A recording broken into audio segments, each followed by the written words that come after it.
Hi welcome back. ನಾನಿಲ್ಲಿ white Kurma ಚಪಾತಿಗೆ ರೊಟ್ಟಿಗೆ ಅನ್ನಕ್ಕೆಲ್ಲ ಮಾಡೋವಂಥದ್ದನ್ನು ಮಾಡ್ತಾಯಿದ್ದೀನಿ. ಸೊ ಮಿಕ್ಸರ್ ಜಾರ್ಗೆ ತೆಂಗಿನ ತುರಿ ಹಾಕ್ಕೋಬೇಕು. ಸ್ವಲ್ಪ ನಾನು ಅನ್ನಕ್ಕೆ ಮಾಡ್ತಾಯಿದ್ದೀನಿ. ಹಾಗೆ ಪುಟಾಣಿ ಹಾಕ್ಕೋಬೇಕು. ಶುಂಠಿ, ಹಸಿಮೆಣಸು, ಚಕ್ಕೆ, ಲವಂಗ, ಏಲಕ್ಕಿ ಎಲ್ಲ ಹಾಕ್ಕೊಂಡು ನುಣ್ಣಗೆ ರುಬ್ಕೋಬೇಕು. ಹಾಗೆ ಒಂದು ಸ್ವಲ್ಪ ಗೋಡಂಬಿ ಹಾಕ್ಕೊಂಡಿದ್ದೀನಿ. ಅದನ್ನು ಈ ಥರ ರುಬ್ಕೊಂಡು ಪಲಾವ್ ಎಲೆ, ಚಕ್ಕೆ ಹಾಗೆ ಎಣ್ಣೆ ಹಾಕ್ಕೊಂಡು ಸ್ವಲ್ಪ ಫ್ರೈ ಮಾಡ್ಕೋಬೇಕು. ಹಾಗೆ ಒಂದು ಸ್ವಲ್ಪ ಕಟ್ ಮಾಡಿದ ಈರುಳ್ಳಿ, ಒಂದು ಸ್ವಲ್ಪ ಉಪ್ಪು ಹಾಕ್ಕೊಂಡು ಬಾಡಿಸ್ಕೋಬೇಕು.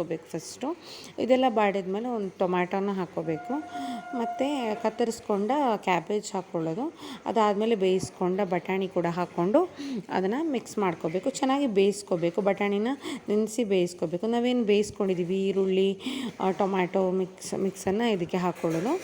ಅದಾದಮೇಲೆ ನಾವು ಅದನ್ನು ಮಿಕ್ಸ್ ಮಾಡ್ಕೋಬೇಕು. ಚೆನ್ನಾಗಿ ಮಿಕ್ಸ್ ಮಾಡಿಕೊಂಡು ನಾವೇನು ರುಬ್ಬಿಟ್ಕೊಂಡಿದ್ದೀವಲ್ಲ ವೈಟ್ ಇದಕ್ಕೋಸ್ಕರ ಬಿಳಿ ಬಣ್ಣದ ಕುರ್ಮಕ್ಕೋಸ್ಕರ ಮಸಾಲೆಯನ್ನು ನಾವು ಹಾಕ್ಕೋಬೇಕು.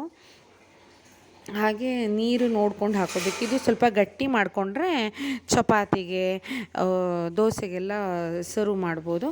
ಇಲ್ಲ ಅಂತ ಹೇಳಿದರೆ ನಾವು ಅದನ್ನು ಅನ್ನಕ್ಕೆ ನೀರಾಗಿ ಮಾಡಿಕೊಂಡ್ರೆ ಅನ್ನಕ್ಕೆ ಟ್ರೈ ಮಾಡ್ಬೋದು. ಸೊ ವೈಟ್ ಕುರ್ಮಾ ನಿಮ್ಗೆ ಇಷ್ಟ ಆಯಿತು ಅಂತ ಅಂದ್ಕೊಂಡು ಇಷ್ಟವಾದಲ್ಲಿ ನನ್ನ ಚಾನಲ್ಗೆ ಸಬ್ಸ್ಕ್ರೈಬ್ ಮಾಡಿ, ಹಾಗೆ ಶೇರ್ ಮಾಡಿ. Thank you.